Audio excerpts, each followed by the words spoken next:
Yesterday I visited Nevada and New Mexico to talk about what we're calling an all-of-the-above energy strategy. So today I've come to Cushing, an oil town, because producing more oil and gas here at home has been and will continue to be a critical part of an all-of-the-above energy strategy.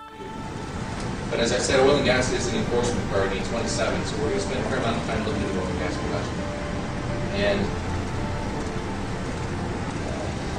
I was in a meeting once and I gave an analogy to my staff about my philosophy of enforcement. I said it was kind of like how the Romans used to conquer little villages in the Mediterranean. They'd go to a little Turkish town somewhere, they'd find the first 5 guys they saw, they'd crucify them.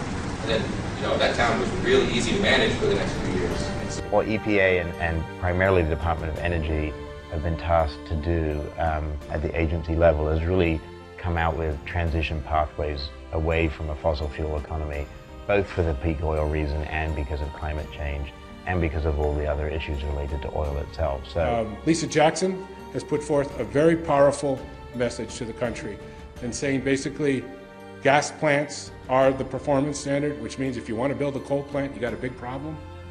That was a huge decision. You can't imagine how tough that was. Because you got to remember, if you go to West Virginia, Pennsylvania, and all those places, you have coal communities who depend on coal. And to say we just think those communities should just go away, we can't do that. But she had to do what the law and policy suggested. And it's painful. It is painful every step of the way. So if somebody wants to build a coal-powered plant, they can. It's just that it will bankrupt them because they're going to be charged a huge sum for all that greenhouse gas that's being emitted. That will also generate billions of dollars that we can invest in solar, wind, biodiesel, and other alternative energy approaches. All right.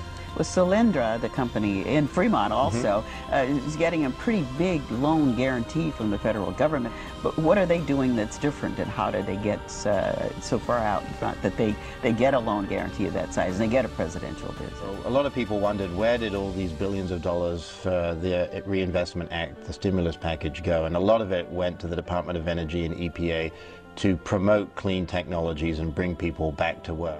To quote one of my colleagues at EPA, EPA is a mean green job creation machine. If I was politically correct, which I'm not, I would say that we all have a role to play as individuals. I do believe that.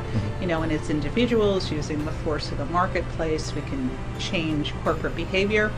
I don't think that really works. I think there are things we can do in terms of making smart consumer choices, but fundamentally we need the large emitters, which is power plants, manufacturing, and the transportation sector, to make a really substantial shift away from fossil fuels. I drive a Prius, a hybrid car.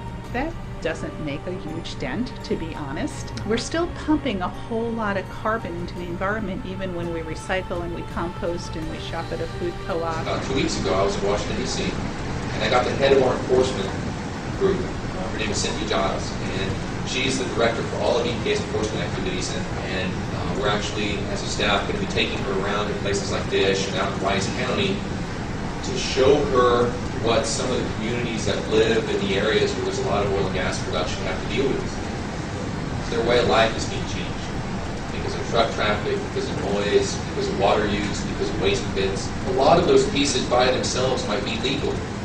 It's not illegal to have a whole lot of truck traffic on a road, and it's not illegal to have a compressor station that might be a little bit noisy.